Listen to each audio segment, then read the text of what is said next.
அனைவருக்கும் வணக்கம். 6/12/2024 கார்த்திகை மாதம் வளர்பிறை சஷ்டி.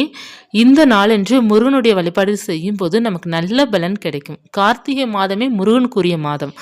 இந்த மாதத்தில் வருகின்ற வளர்பிறை சஷ்டி என்று நீங்கள் தொடர்ந்து வழிபாடு செய்யும் போது வாழ்க்கையில் முன்னேற்றம் இருக்கும். மகா சஷ்டிக்கு விரதம் இருந்து நிறைய பேர் வழிபாடு செய்திருப்பீங்க இல்லையா?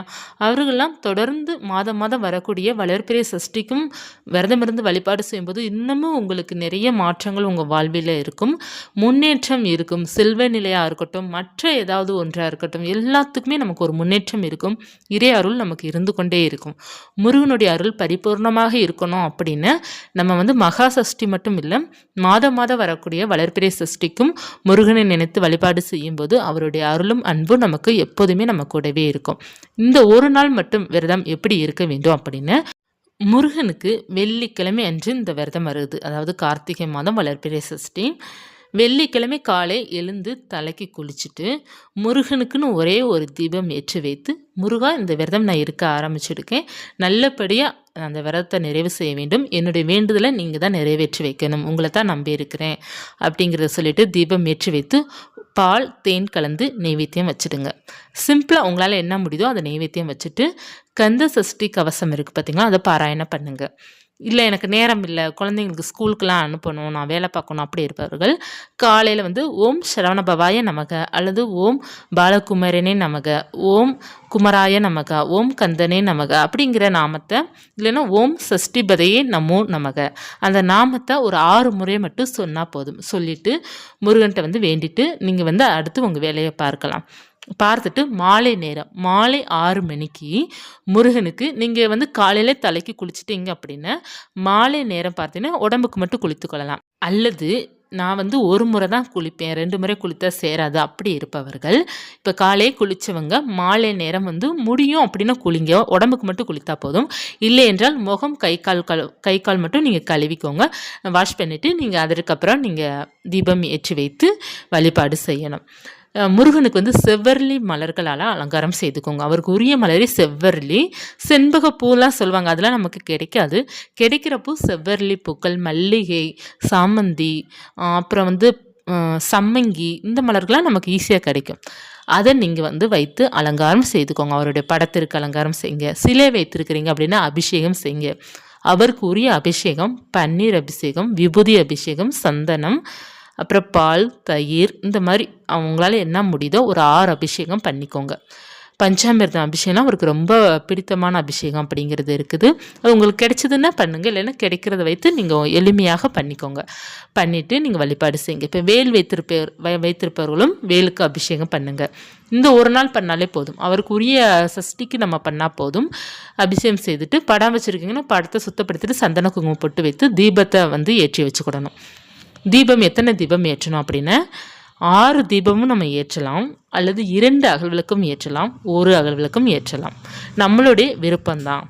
6 விளக்கு கட்டாயமாக ஏற்றணுமா அப்படின்னு 6 முகனுக்காக 6 விளக்கு ஏற்றுவது ரொம்ப சிறப்பு. அப்படி இல்லை என்றால் ஒரே ஒரு அகல் விளக்கு எடுத்துக்கோங்க, பஞ்சு திரி இரட்டை திரியால் போட்டு நீங்கள் தீபம் ஏற்றினாலே போதும். நெய் தீபமாக இருக்குது அப்படின்னா ரொம்ப விசேஷம். இல்லை அப்படின்னா நல்லெண்ணெயால் நீங்கள் தீபம் ஏற்றி வைக்கலாம். இப்போ நீங்கள் 6 தீபம் ஏற்றும்போது சரவணபவா கோலம் போட்டுக்கோங்க. பச்சரிசி மாவாலேயோ அல்லது மஞ்சள் இருக்குது பார்த்திங்களா, மஞ்சளாலேயோ நீங்கள் சரவணபவா கோலம் போட்டுக்கலாம். போட்டுட்டு ஒவ்வொரு எழுத்துக்கிட்டையும் ஒவ்வொரு அகல் விளக்கு வைத்து வழிபாடு செய்யணும். இல்லைங்க இப்போ நான் ஒரு விளக்கு தான் ஏற்ற போகிறேன் அப்படி இருப்பவர்களும் சரவணபவா கோலம் போட்டு நடுவில் ஒரு சின்ன தட்டு வச்சுக்கோங்க, அதாவது தாம்பளத்தட்டு வச்சுக்கோங்க, அப்படி இல்லைன்னா இலை வச்சுக்கோங்க, வெற்றிலை கூட நடுவில் வச்சுட்டு ஒரே ஒரு அகல் விளக்கு ஏற்றி வச்சுக்கோங்க போதும். ஏற்றி வைத்துட்டு நெய்வேத்தியமாக தினை மாவும் தேனும் கலந்து முடிந்த அளவுக்கு வைங்க. இல்லை எனக்கு அது ப்ரிப்பேர் பண்ண தெரியாது, என்கிட்ட தினை மாவும் இல்லை அப்படி இருப்பவர்கள் பாலில் ஏலக்காய் போட்டு தேன் போட்டு நீங்கள் வச்சுருங்க போதும். முருகனுக்கு தேனே ரொம்ப பிடிக்கும், தேனே போதும். அவருக்கு உகந்தது பாலும் தேனும் அல்லது தினை மாவும் தேனும் கலந்து நம்ம வைக்கணும். அல்லது நீங்கள் சர்க்கரை பொங்கலோ அல்லது சாதம் இருக்குது பார்த்தீங்களா, 6 வகை சாதம் வைங்க. லெமன் சாதம், புளி சாதம், தயிர் சாதம், தக்காளி சாதம், 6 வகை சாதம் கூட நீங்க வைக்கலாங்க. எல்லாமே உங்களுடைய தனிப்பட்ட விருப்பம் தான். நம்மளால முடிஞ்சா அப்படின்னு தான் வைக்கணுமே தவிர, எல்லாமே கட்டாயம் அப்படிங்கிறது கிடையாது. என்னென்ன முடியுதோ அத மட்டும் நம்ம வச்சா போதும். நம்ம வந்து சுவாமிய வந்து நம்பிக்கையோட, உரிமையோட வழிபாடு செஞ்சாலே போதும். நீங்க ஒண்ணுமே வைக்காட்டா கூட அவர் உங்கள ஏற்றுப்பாரு.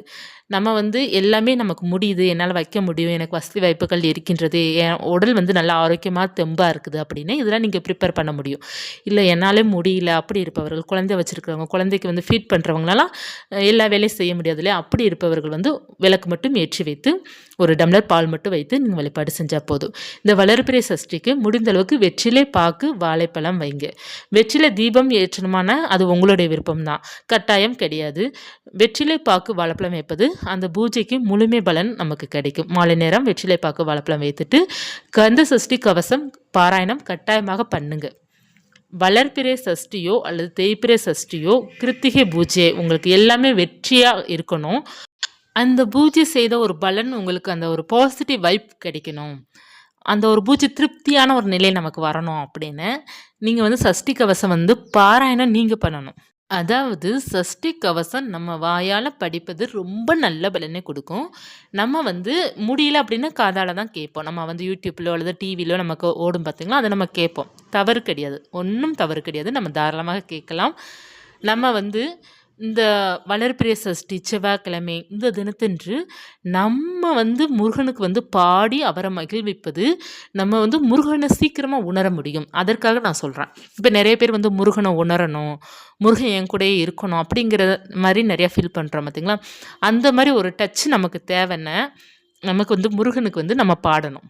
பாடுனா மட்டும்தான் நமக்கு சீக்கிரமா அவரை வந்து உணர முடியும். எல்லாராலயுமே கட்டாயமா உணர முடியும். இதுக்கு அதுக்கும் கொஞ்சம் டிஃப்ரென்ஸ் இருக்கு. அதனால தான் நான் சொல்றேன். நம்ம பாடல் வந்து பலமுறை காதால கேட்டிருப்போம். நம்ம ஒரு முறை மட்டும் நீங்க பாடி பாருங்கமே. ஒரு முறை நீங்க ட்ரை பண்ணுங்க.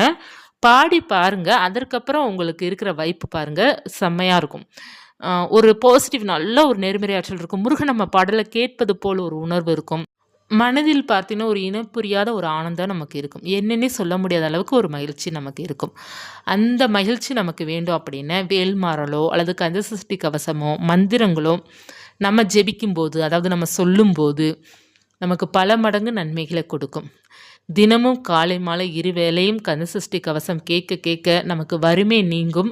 அந்த பாடல்கள்ல என்னென்ன சொல்லியிருக்குதோ, அந்த பில்லி, சூனியம், பேய்கள் எல்லாமே தெறிச்சு தெறிச்சு ஓடும். எல்லா பிரச்சனையும் நம்மளை விட்டு விலகிடும். நமக்கு வந்து இறைவன் பார்த்தீங்கன்னா எல்லாமே கொடுப்பாரு. இந்த கந்தசஷ்டி கவசத்தை ஒவ்வொரு லைனும் பார்த்தீங்கன்னா அவ்வளோ அற்புதமான லைன். ஒவ்வொரு லைன்ல என்னென்ன சொல்றாங்களோ அது அனைத்துமே நமக்கு நல்லதாவே நடக்கும். கந்தசஷ்டி கவச பாராயணம் பண்ணாலே முருகன் நம்ம கூட தான் இருப்பார். அவரை வந்து நம்ம கட்டாயமாக உணர முடியும். உணரணும்னு நினைப்பவர்கள் அனைவருமே ஒரு முறை பாராயணம் பண்ணி பாருங்க. நல்ல ஒரு பாசிட்டிவ் கிடைக்கும். இப்போ நிறைய பேர் வந்து கந்தசஷ்டி கவச பாராயணம் பண்ண முடியல, தடங்கள் வருது அப்படி இருப்பவர்கள்லாம் முருகன் மேலே அதீத நம்பிக்கையோட முருகா முருகான்னு சொல்லிட்டே நீங்கள் பாட ஆரம்பிங்க. நிச்சயமாக அந்த தடங்கள் வந்து விலகும். ஏன்னா அந்த பாடல் ஒலிக்க ஒலிக்க நம்ம வீட்டில் பார்த்தீங்கன்னா ஒரு நல்ல ஒரு வைப்ரேஷன் நமக்கு அது கிடைக்கும். அதனால தான் பார்த்தீங்கன்னா பாடும்போது தடங்கள் இருக்கும். நம்மளுடைய கர்மா வந்து அதை தடுக்க முயற்சிக்கும். நம்ம பாட விடாமல் அந்த நேரம் தான் நமக்கு கோபங்கள் வரும். இதெல்லாம் ஆரம்பத்தில் இந்த மாதிரி எல்லாருமே இந்த சுச்சுவேஷன் வந்து தாண்டி போயிருப்பீங்க.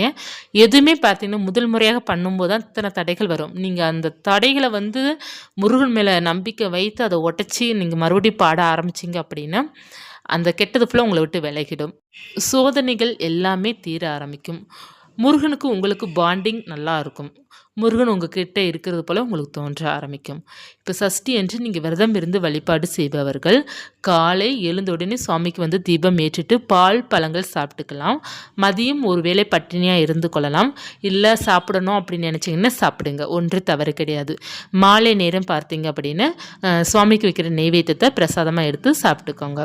நீங்கள் மற்ற உங்கள் வீட்டில் ஏதாவது டிஃபன் ஏதாவது பண்ணுறீங்க அப்படின்னா அதை சாப்பிட்டு நீங்கள் விரதத்தை முடித்துக்கொள்ளலாம். காலை விரதம் இருக்க ஆரம்பிக்கணும், மாலை விரதத்தை நிறைவு செய்யணும். இப்போ மதியம் வந்து சாப்பிடாமல் இருக்கலாம் அப்படிங்கிறது நல்லது தான். உங்களால் முடியல அப்படின்னு நீங்கள் வந்து பச்சரிசி சாதம் கொஞ்சம் சாப்பிட்டுக்கோங்க, உப்பு இல்லாமல் சாப்பிட்டுக்கோங்க, ரொம்ப நல்லது.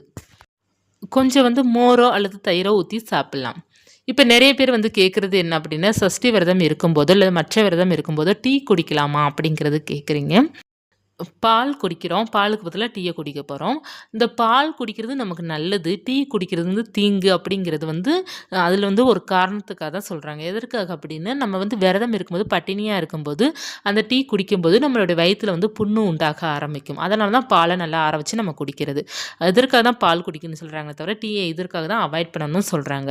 இப்ப வந்து நீங்க வந்து காலையில வந்து உங்களுக்கு டீ குடிச்சா தான் உங்களுக்கு வேலையே ஓடும் அப்படிங்கிறவங்கலாம் இருப்பாங்க பார்த்தீங்களா? அப்படி இருப்பவர்கள் வந்து கொஞ்சம் கம்மியா குடிங்க. ஒரு 1/2 கிளாஸ் மட்டும் குடிங்க போதும். ஏன்னா டீ குடிக்காமல் இருப்பது நல்லது. விரதத்தில வந்து நம்ம டீ குடிக்காம இருப்பது நம்ம உடலுக்கு ஆரோக்கியமே தவிர, அது குடிச்சா ஒண்ணும் தவறுலாம் ஒன்று கிடையாது. நம்ம எப்படி வந்து பால், பழங்கள் எடுத்துக்கிறோமோ, அதே போல நம்ம டீயும் எடுத்துக்க போறோம். சரிங்களா? அதனால டீ குடிக்கக்கூடாது. அதெல்லாம் நீங்க நெனச்சு குழப்பிக்கவே தேவையில்ல. நீங்க விரதமே இல்லாட்டா கூட முருகன் உங்கள ஏற்றுக்கொள்வார். நீங்க விரதம் இருக்கணும் அப்படிங்கிறது எதுலயுமே சொல்லப்படல. கட்டாயம்ங்கிறது சொல்லப்படல.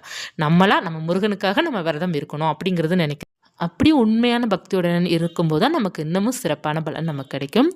நமக்கு வந்து முடியல அப்படின்னா பூஜை மட்டும் செய்து கொள்ளலாம். அதுலயும் பார்த்தீங்கன்னா, நெறைய பேர் இப்ப என்ன தவறு பண்றீங்க அப்படின்னா, விரதம் இருக்கிறேன்னு சொல்லிட்டு நீங்க ஃபோன பார்த்துட்டோ, அல்லது டிவிய பார்த்துட்டோ டயத்த வந்து பொழுதுபோக்கிறீங்க. அது வந்து விரதத்துக்கான பலன் ஆகாது.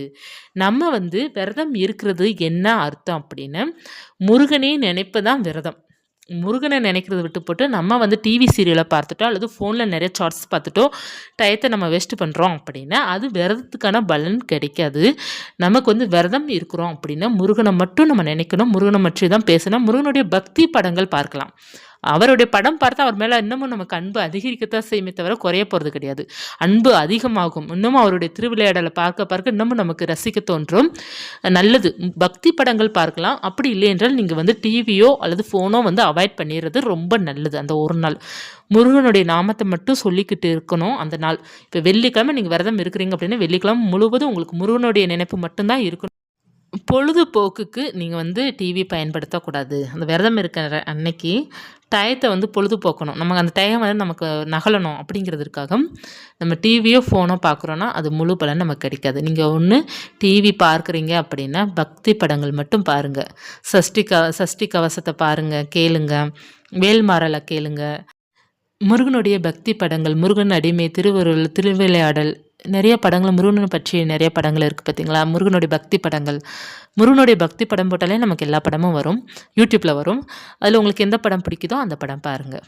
நம்ம இப்படி தான் முருகனுக்காக அந்த நாள நம்ம ஸ்பெண்ட் பண்ணணும். முருகனுக்காக மட்டும் தான் அந்த நாள நம்ம பயன்படுத்தணும். அப்படி பயன்படுத்தி அவர வந்து நம்ம அப்படியே மனதார பிரார்த்தனை செஞ்சு வழிபாடு செய்யும்போது, அவருடைய அருள நம்மளால நிச்சயமா உணர முடியும். மாதம் மாதம் வரக்கூடிய வளர்பிறை சஷ்டிக்கு நீங்க வழிபாடு செஞ்சீங்க அப்படின்னா, மகா சஷ்டிக்கு உங்களுக்கு எந்தவித தடங்களும் வராது. முருகன் உங்கள வந்து அந்த நாளன்று உங்களுக்காக அவர் காத்துட்ருப்பாரு. அப்படிப்பட்ட ஒரு நமக்கு ஒரு அமைப்பு வந்து முருகன் நமக்கு ஏற்படுத்தி குடுப்பாரு. இதில நம்பிக்கை இருக்கிறவங்களுக்கு உணர முடியும். முருகனுக்காக ஒரு நாளும், அந்த மகா சஷ்டிக்கு 6 நாளும் யாரெல்லாம் தவறாம முருகன நினைத்து வழிபாடு செய்றாங்களோ, அவங்க வாழ்க்கையில எல்லாமே முருகன் தான். எல்லாத்துக்குமே முருகன் அவங்களுக்கு ஒவ்வொரு நொடியும் முருகன் அவங்களுக்கு துணையோட தான் அவங்களுக்கு ஒண்ணொண்ணும் நடக்கும். 100% இது உண்ம. முருகன் பக்தர்களுக்கு முருகனோட அனுமதி இல்லாம அவங்களுக்கு எதுவுமே நடக்காது. முருகன் அனுமதியோட தான் எல்லாம் ஒவ்வொரு சின்ன விஷயமும் சரி, ஒரு சின்ன சின்ன பிரச்சனைகளும் இருந்தாலும் சரி, அது முருகனோட தான் அது நடக்கும். முருகனுடைய பார்வையோட தான் அது நடக்கும். முருகனுக்கு வளர்பிறை சஷ்டி என்று கோவிலுக்கு போயிட்டு, அவருக்கு வந்து பன்னீரோ, சந்தனமோ அல்லது மற்ற ஏதாவது பொருளோ அபிஷேகத்திற்கு வாங்கி குடுத்து வழிபாடு செய்வது இன்னமும் சிறப்பான பலன் கொடுக்கும். யாரெல்லாம் முடியுதோ அவங்களாம் கோவிலுக்கு போயிட்டு வாங்க. இல்லைன்னா வீட்டில இருந்தபடியே எளிமையா வழிபாடு செய்து கொள்ளலாம். முருகனுக்கு நீங்க மனசார நினைச்சிட்டு, முருகன்ட்ட ஏதாவது நினைத்து நீங்க ஏதாவது ரூ. 11 முடிச்சு போட்டு வச்சாலும் அந்த வேண்டுதலும் உங்களுக்கு நிறைவேறும். ஒரு மஞ்சள் நிற துணியிலோ, அது சிவப்பு நிற துணியிலயோ ஒரு ரூ. 11 வைத்து நீங்க முடிச்சு போட்டு, முருகா எனக்கு இந்த வேண்டுதல நடத்தி வை முருகா உன்ன தான் நம்பிட்டு இருக்கேன்னா, முருகன் நிச்சயமாக நடத்தி வைப்பாருங்க. முருகர் வந்து எவ்வளோ மிராக்கல் பண்ணிக்கிட்டு இருக்காரு. இப்பதான் எனக்கு நெறைய தெரிய வருது. ஒவ்வொன்னா நான் உங்களுக்கு ஒன்னொன்னா சொல்றேன். உங்களுக்கு வந்து ஏதாவது ஷேர் பண்ணணும் அப்படின்னா கமெண்ட்ல சொல்லுங்க. எல்லாருக்குமே அது பயனுள்ளதாக இருக்கும். உங்களுக்கு நடந்த அதிசயத்த சொல்லுங்க. எல்லாருக்குமே யூஸ்ஃபுல்லா கட்டாயமாக இருக்கும். அப்படி இல்லைன்னா ராஜி செல்வம் ஆன்மீகம் @gmail.comக்கு நீங்க வந்து மெயில் பண்ணீங்க அப்படின்னாலும், அத நான் வந்து YouTubeல ஷேர் பண்ணுவேன். அதுவும் மற்றவர்களுக்கு அது பயனுள்ளதாக இருக்கும். நெறைய சொல்லியிருக்கிறாங்க. ஒவ்வொன்றா பார்க்கலாம். முருகனுடைய அதிசயத்த நம்ம நெறைய பார்க்கலாம். நீங்களே அசந்து போற அளவுக்கு இருக்கும். ஏன்னா நானே அசந்து போயிட்டேன். இப்படிலாம் நடக்குமா? அப்படிங்கிற அளவுக்கு மிராக்கள் சொல்றாங்க. எவ்ளோ இருக்குது சாட்சிகள். நான் சாட்சிகள் உங்களுக்கு கட்டாயமா சொல்றேன். முருகன் சாட்சி அப்படிங்கிறதே நான் சொல்றேன். நிறைய மிராக்கள் இருக்குது. நிச்சயமாக ஒவ்வொன்றா நான் ஷேர் பண்ணுறேன். இந்த பதிவு உங்களுக்கு உபயோகமாக இருக்கும்னு நினைக்கிறேன். நம்பிக்கையுடன் முருகனை டைட்டாக பிடிச்சிக்கோங்க. அவர் என்றைக்கும் உங்களை கைவிட மாட்டார். திரும்பவும் அதுதான் சொல்கிறேன் நான். அவரை நீங்கள் பிடிச்சிக்கிட்டிங்கன்னா அவர் உங்களை கட்டியாக பிடிச்சிப்பார்.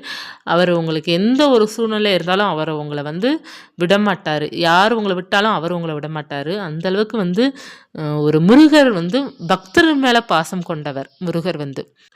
இது போன்ற முருகன் பற்றிய தகவல் மட்டும் நீங்கள் தெரிந்து கொள்ளணும்னா ராஜேஸ்வரம் யூடியூப் சேனலை சப்ஸ்கிரைப் பண்ணி வச்சுக்கோங்க. மீண்டும் ஒரு தகவலை சந்திக்கிறேன். நன்றி.